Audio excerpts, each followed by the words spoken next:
good right here. Thank you. We'll take this too. You have it. Just wanted to welcome you all here tonight. This is the first poetry reading we've ever had at KSpace. And so we're really excited to have our 3 poets laureate here to read for us tonight. I'm going to turn this over to Tom Murphy so that he can introduce the poets to you. So Tom and I kind of have been talking about doing something like this for a while.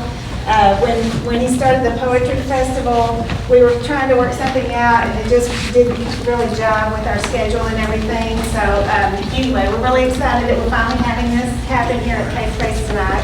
And I'll turn you over to Tom. Thank you very much, Michelle.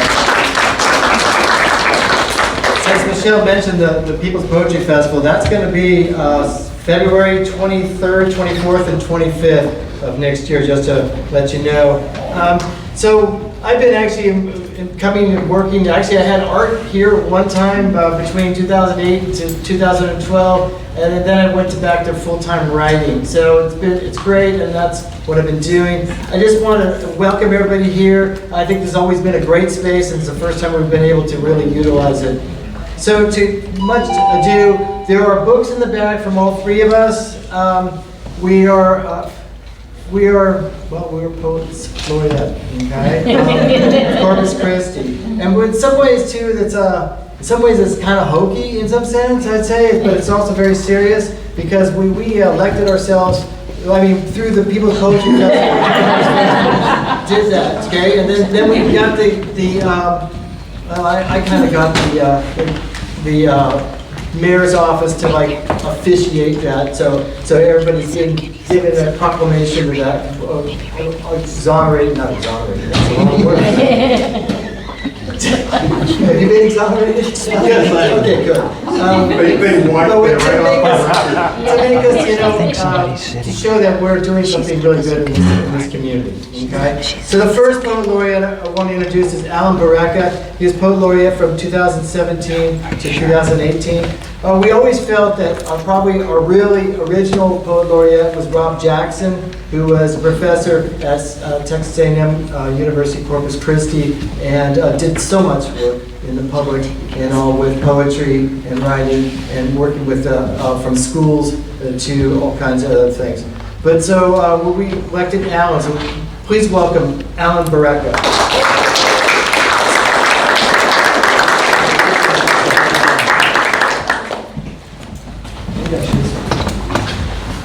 Hi guys. Hey.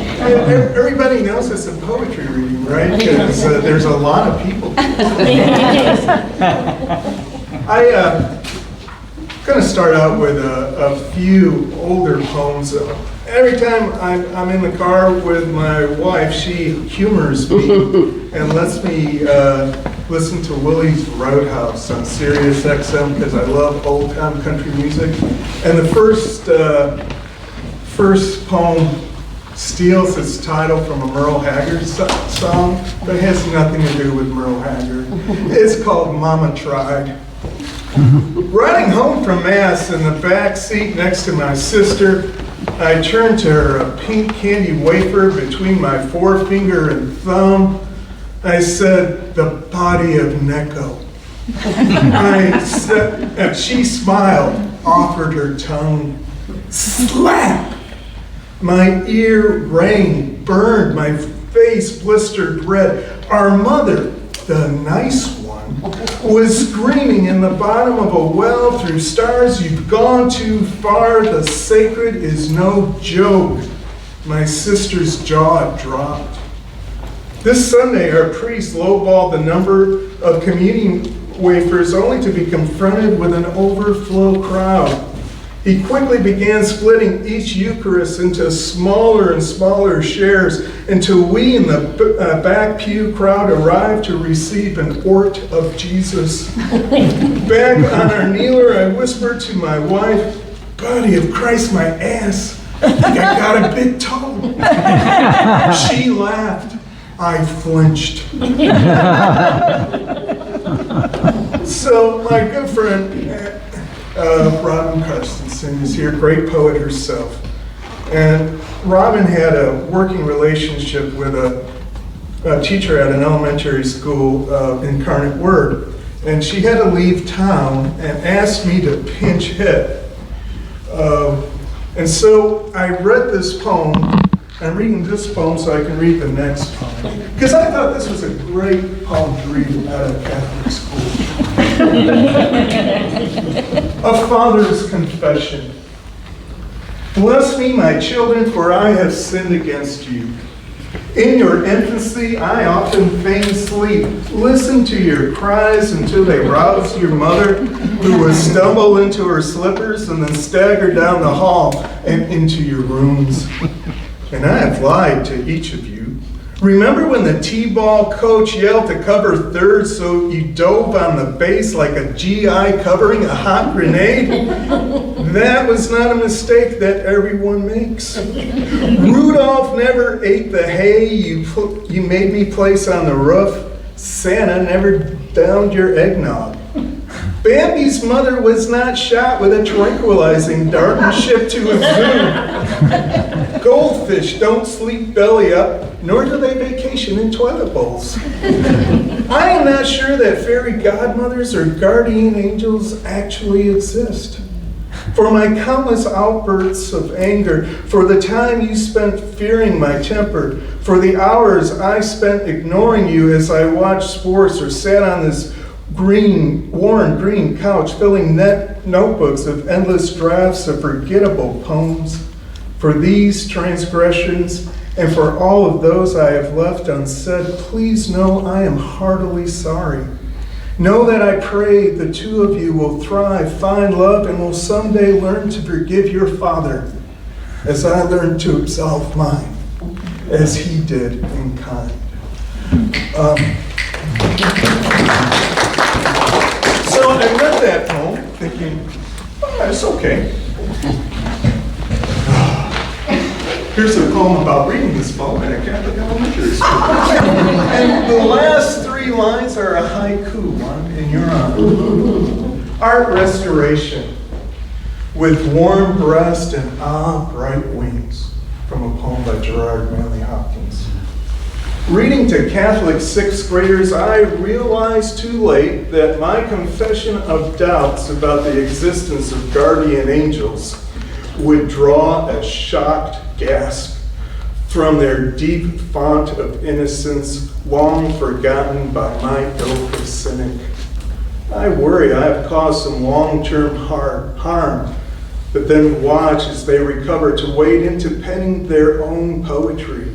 With callous-free fingers raised in the air, they count and recount syllables, 5, 7, 5, then break into white-winged smiles of haiku success.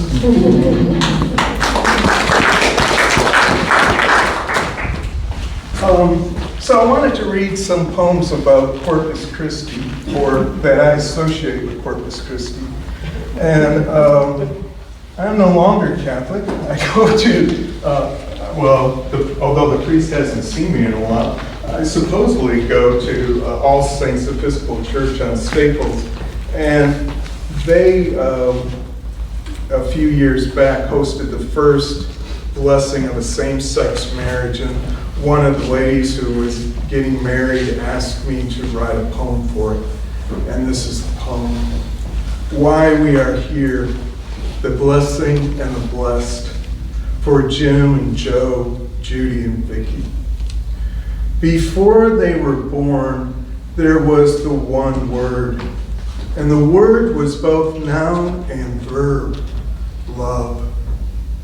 And love put a deposit down and flipped the cosmic switch, and then there was light. The great glow of love that still shines, unhidden, unfiltered, to all those who seek it. And it illuminated our friends' past that merged into greater lights, beacons that led us all to this grace-filled moment, this celebration of the blessing and the blessed.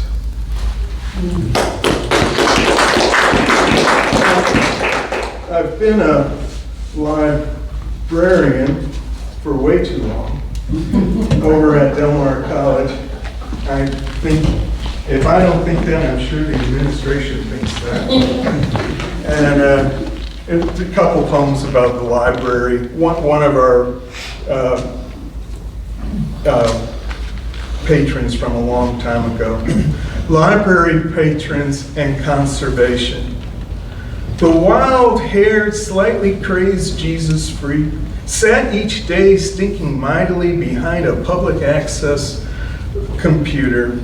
After tightening an ancient bicycle helmet, he cruised the web, Googling for God, the Holy Ghost, and other matters of faith.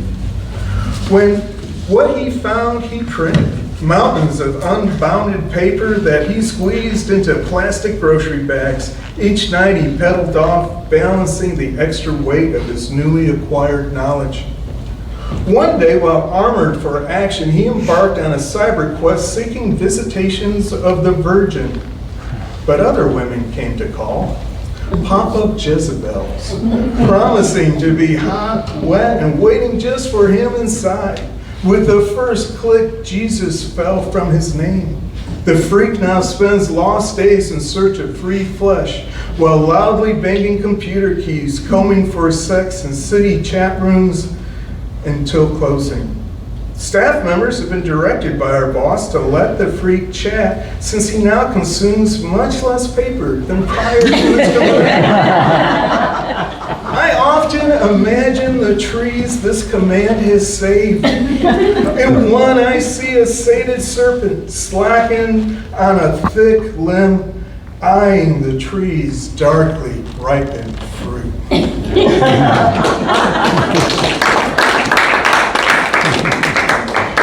I've gotten to, this is about the Del Mar College Library. A good friend of mine who's passed, but he was the head of reference when I got there, a man named Noe Guerra, but also about Lithuania, where my grandparents come from, and I've been lucky enough to participate in 2 international poetry festivals there. No escaping here and there. There's the story of Piusius Antonavich, my great-grandfather, who, rejected from admittance at Ellis Island, came to Canada, snuck into the U.S. by crawling across a railroad trestle, found work in Utica, saved and sent the money back to Lithuania so his wives and kids could follow. It's our family epic. Odysseus has nothing on him. The trunk my grandfather immigrated with sits in my living room, a relic once stuffed full of tools of a tailor and his handiwork. But with time, we came to look at it as Houdini's prop, one he used in a perilous escape. When I went to Lithuania to read my poetry, my eyes were turned inside out. The people there saw the ones who stayed behind, endured the czars, the wars, the gulags, and Stalin, saw these people as the courageous, saw leaving as the softer option. I once asked a friend in South Texas who spoke with a thick Spanish accent where in Mexico his family came from. He got a little miffed and told me he could trace his family back a few hundred years to the farms around Carn City. Told me we never moved, the border did. Wow.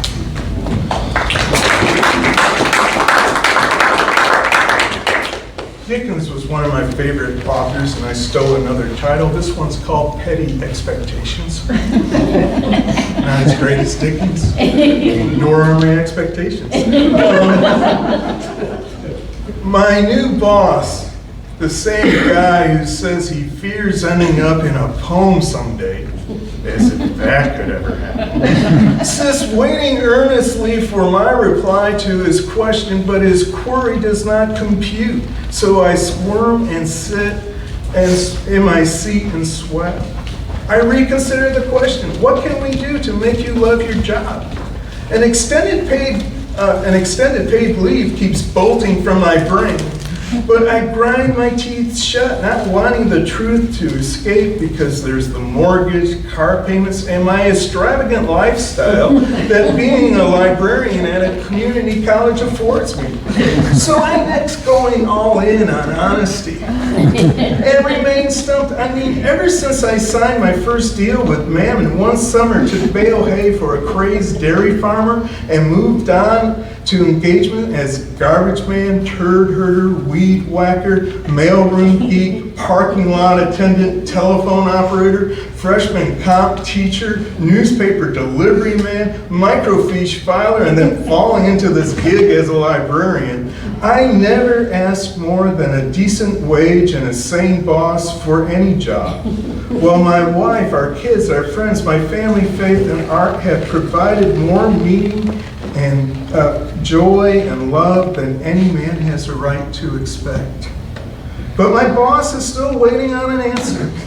I decide to aim low, so I ask to be taken off nights. He shakes his head slowly, breaks eye contact, and begins to explain that because of budget cuts and hiring restrictions, I will remain as enamored of my job as ever. This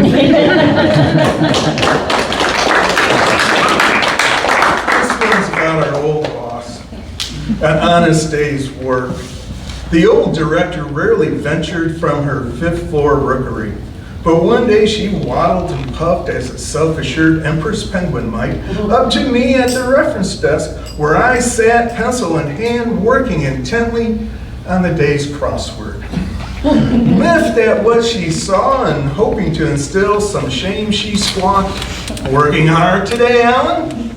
Unfazed, I replied honestly, "Chris, if I wanted to work hard, I'd have been a coal miner." The surprised empress stifled the laugh as she fled back to her higher ground. Now, mind you, I was fully tenured and I couldn't get any more promotions before I pulled that stunt. Not stupid. One last from Living's Not a Life. Are we doing okay on time? I forgot when we started, which was a dumb move. We're good? Yeah. Okay. Retiring hopes. He died just after I turned 4, but I believe I have one memory of Jonas Berecka, my grandfather. A short man, he's holding a large, bright red tray full of shot glasses. He's coerced and cajoling my mother to down what he considers an obligatory dose of his homemade viditus, a potent liquor laced with honey and caraway seeds. The tray shakes as he pleads. An Easter morning sun hits the hooch as it flutters and shimmers.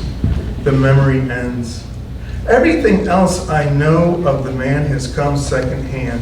Stories of a tailor in an old country, a mill worker in Utica. They say the day he retired, a switch flipped in his disposition from sullen to jovial overnight. Sisyphus freed from a stone. This story I imagine to be true. I need to be true. A shimmering hope that flutters just beyond reach. January 17th. It's getting closer, guys.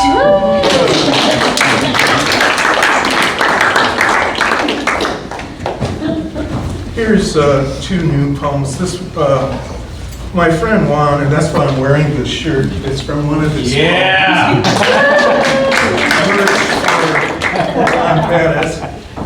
The only poet with merch in America. It's amazing. So we're sitting at a baseball game the other day, and Juan's always writing about the Chupacabra.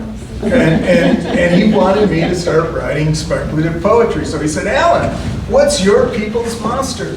I said, "Easy, Juan, it's Russians." Hard to write about that though, but I tried. It's a poem called "The Only Basket in Town." 350 miles away as the crow flies, much more if you measure by the course of a butterfly, each wing flap of which in theory can change the world. Russian missiles are falling on the children of Ukraine. as I sit in Vilnius, a half-day's drive from Kiev, watching the only channel in English I can find, CNN International, as they cover a war that feels a world away. Outside my window, a cold rain falls, umbrellas up, eyes straight ahead, Lithuanians go about their business. They know to their east the word Tsar morphed from Caesar, and emperors need empires. Putin is nothing new. What is new is NATO membership. And every egg these stoics own, be it chicken, crow, or butterfly, is carried gingerly in that one basket.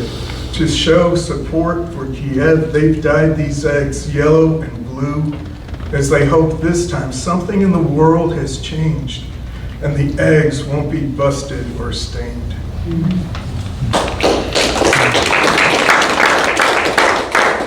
So while I was there, Uvalde happened. And it happened on a day that I was visiting the KGB museum in Vilnius. And below are the cells where they kept the prisoners. And it's a poem called Hearing of Uvalde While Visiting Vilnius. I saw a woman begin to weep as she walked through the basement cells beneath the KGB museum. Overwhelmed, just overwhelmed, she said, by the inhumanity of it all. Overwhelmed in a foreign land, overwhelmed 40 years after the fact. I do not tell her I come from Texas, South Texas, so near to Uvalde, where children at school were gunned down. I cannot explain how it is possible for me to walk or even stand today. Cannot explain why I'm not wearing sackcloth and ashes. How could I explain that I come from a country that loves guns more than life? A land where even the worst tragedies just leave us numb. And that's a terrible poem to end on, so I'm going to read one.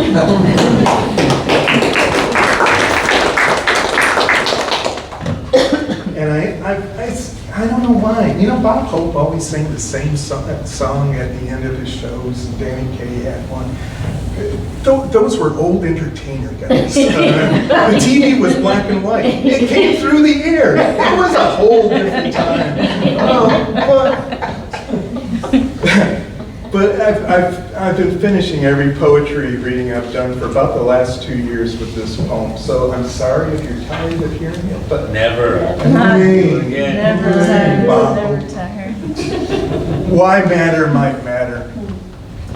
The more I think about the size of the universe in relation to the size of the earth, in relation to the size of each of us, I have a hard time thinking anything can matter that consists of such little matter.